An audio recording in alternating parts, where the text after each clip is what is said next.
Hey everyone, I'm Armor Gaming, welcome back to my channel and welcome to a monster analysis on Kozorg. Kozorg used to be nothing more than a bully, better known for being Frosilka's brother than for his own merits. However, when Thetis rose to power, she named him part of the royal guard, just because he was her friend. He didn't last long though. The minute Thalassa returned, he was fired. And so Kozorg is one of the newest and latest monsters from the Aquatic Feast maze, and I gotta say, when I first saw these monsters on Taringa, I was unimpressed. But now seeing this monster in Monster Wiki, specifically seeing the power stat, the life stat, seeing the trait especially, I'm giving these monsters a second thought and they actually do quite impress me. The skills are still a little iffy, but then combined with the trait and again with the stats, I'm like, oh, these monsters are pretty darn good. So with that being said, let's jump right into the analysis. This monster boasts a power of 3,553. That is a pretty high power, especially in the water category. Currently, the monster with the highest power in the water category is Steak, and Steak has a power of 3685. After that, it's Thetis' pet, who has a power of 3575, and then in third place is Kozorg with 3553, so a great fantastic power stat. And as for his life stat, he has 32874, which is also a pretty high life stat. In the water category, this life stat puts him in 6th place versus Crowdson, then War Master Thalassa, then Thetis' bodyguard, then Steak, then Frosilka, and then Kozorg. So great power stat, great life stat, and then unfortunately his speed stat, that's the one thing that's not so great about him. 3399, this is a really poor speed stat. It's tied with Wattenheart and Varna. Yes, that's right, Varna, one of the original water monsters, water legendary monsters. So you can tell how slow he is. But that being said, it doesn't really matter because this monster, he's not a denier, he's not support. I wouldn't consider this monster support, even though it says that on the wiki. I would say this monster is an attacker, and the cool thing about an attacker is their speed stat doesn't matter because they're not there to go first. They're there to go whenever they get their turn in. That's when the monster shines. And what's really great about this monster compared to the other attackers, especially like Steak, as you saw, I mentioned Steak twice. Steak is a higher power stat, higher life stat, even a higher speed stat. So if we're only looking at stats, I would say Steak is better. But when we introduce the traits, check out this monster. He's immune to freeze, and he has a status caster, dodge area. This means that at the beginning of the battle, all of your teammates are going to have the dodge area trait. The dodge area trait makes it so all of your monsters can basically, they evade AoE attacks from the enemy. So if you're fighting, if you're super slow, if the enemy goes first, and they do an AoE skill, you just dodge it. It doesn't deal any damage, you don't get hit with a negative effect. This is fantastic because this opens up the doors to so many possibilities. You don't need to go first, and it's typically the case, right? When you reach a high enough league, maybe 5,500 trophies and above, all the enemies you run into are rank 5, level 130, have level 10 runes, and they're going first, and like what do, right? You fight a 130 Kihaku with like over 10,000 speed, he can do his AoE possession and freeze, you're gonna block everything. Your whole team will block it because it's the status caster area dodge, or dodge area, which is amazing. So you don't even have to go first, so you can go second. Your denier can have an AoE skill, your denier won't get denied, then you can deny. So I'm wondering how the AI will react to this. I think the AI is maybe going to start prioritizing single deny skills, in which case you're kind of in trouble, but only one of your monsters is in trouble as opposed to getting completely denied, which is what I really like. And I didn't know this was going to be the trait on this monster, or any of the monsters for that matter, so I'm really liking this. So yes, even though Steak has better stats, Steak only has a tough trait.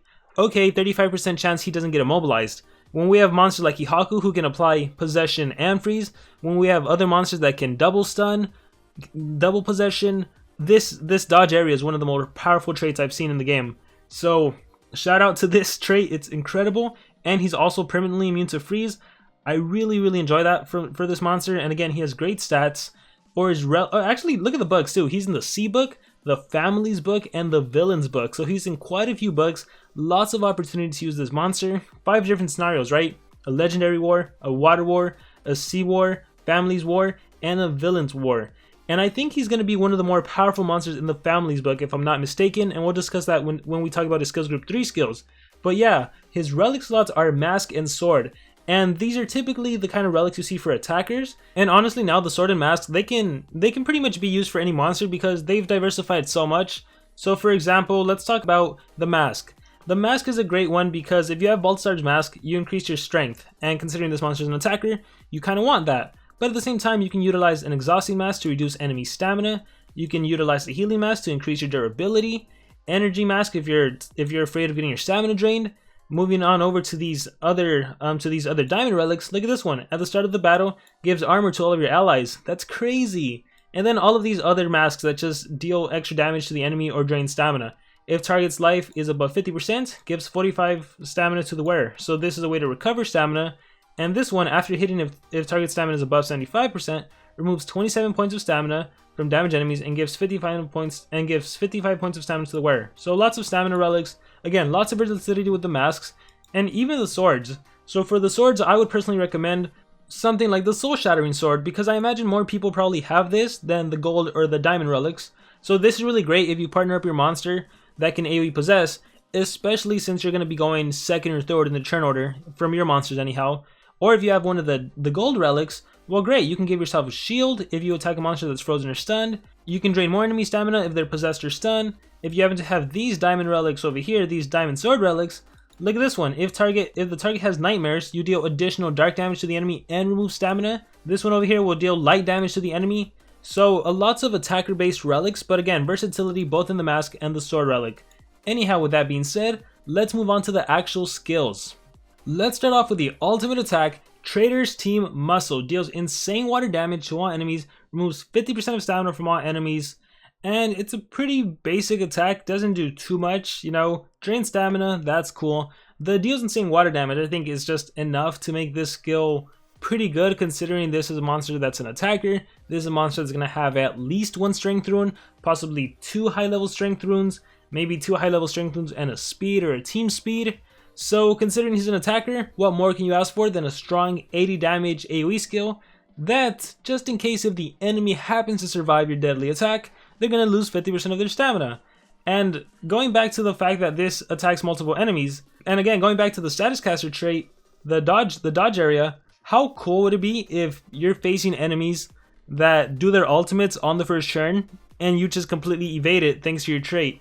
Again, just highlighting how incredible dodge area is. It's definitely one of the most unique, fascinating, more powerful traits in the game that I've seen.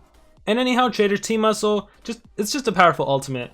Let's move on to skills group 1. We have 10 bar, Lagoon Dive, Underwater Assassin. Honestly, I don't think you really need anything in skills group 1. Definitely not Underwater Assassin. As for Lagoon Dive and 10 bar, the only argument for running either of these two skills would be the 0 cooldown.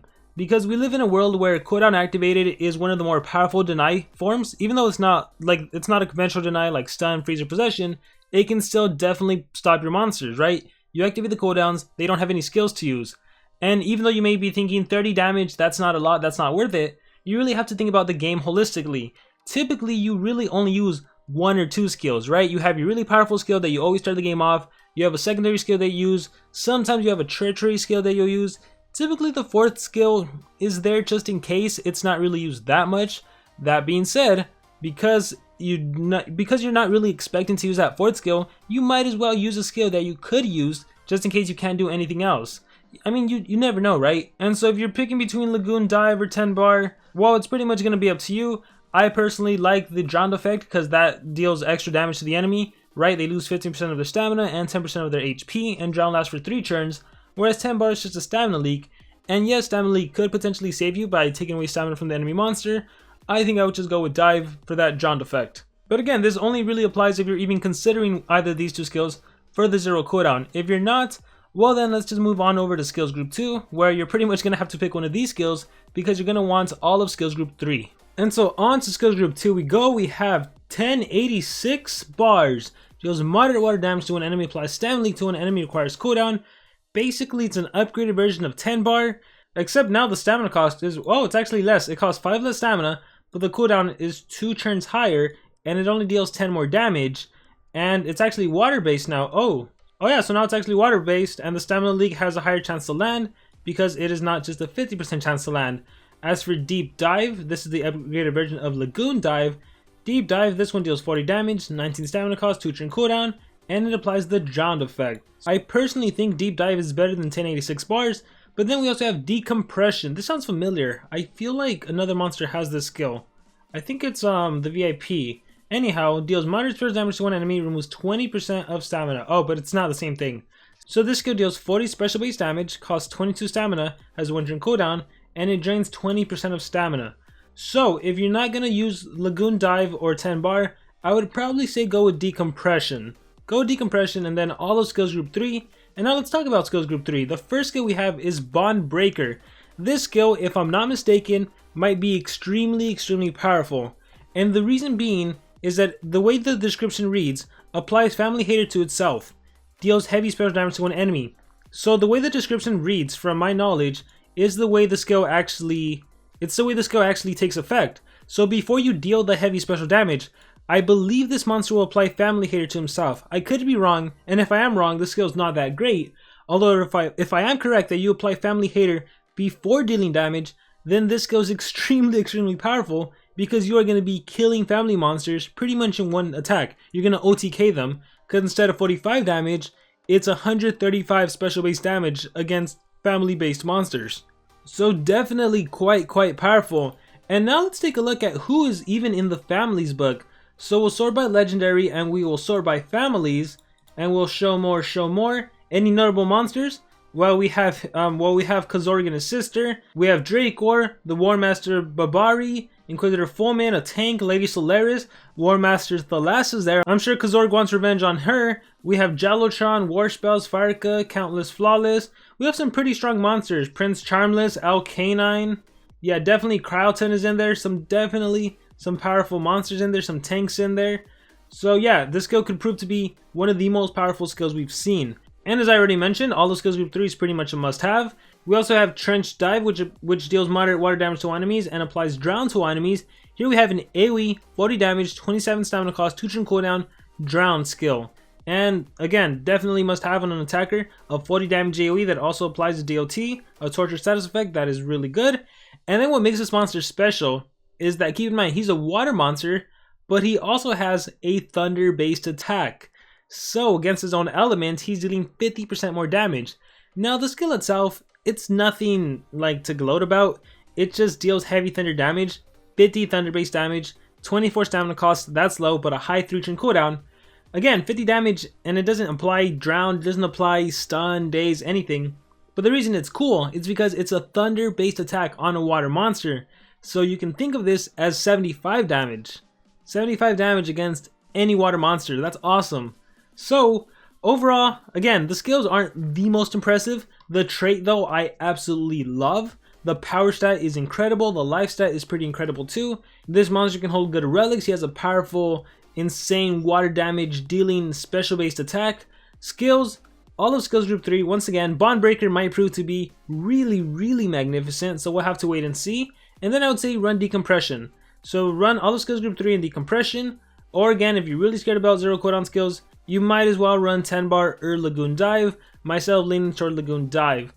Anyhow, as for runes, and I think I already kind of talked about this, he's an attacker. You want at least 1 strength rune. So typical attacker rune setup, 2 strength and a speed, 2 strength and a team speed, depending on your runes and what level you actually get this monster, the league and what kind of opponents you're facing. You could also do a high level 10 strength, a team speed, and a single speed. But I mean, considering this monster, he really isn't there to go first. He isn't even there to go second. Considering you have your trait helping you out to not get denied, I think this monster can do really well with a team speed. Give him a team speed. Maybe the secondary monster can be a supporter that can give this monster a damage boost. Like maybe you can give this monster double damage and increased accuracy, and then use your strong 40 damage AoE skill, or your strong 50 thunder based attack, or your family hater skill. So you want a denier to deny the enemy. You want a support monster to set up for Kozorg to attack on the 3rd turn. So this monster should be going 30 in your turn order. And again, for runes, you probably are going to want to go 2 strength and a team speed. Or you can do single speed. It all depends on how fast your secondary monster is. But anyhow, with that being said, that is going to conclude my analysis on Kozorg. Overall, again, the skills don't impress me too much. The monster design is absolutely beautiful. I love the monster design. The stats I love. The trait is phenomenal in my opinion. Overall, I gotta say, I'm really impressed. I ended up liking the monster more than I thought I would, but that's just my personal opinion. Now I want to hear from all of you guys. What do you guys think about this monster? Do you like him? Do you dislike him? What do you like about him specifically? What do you think about the thunder-based attack? What do you think about his trait, especially? Whatever thoughts that you may have on this monster, please let me know in the comments below. Thank you for watching this video, and I will see you all next time.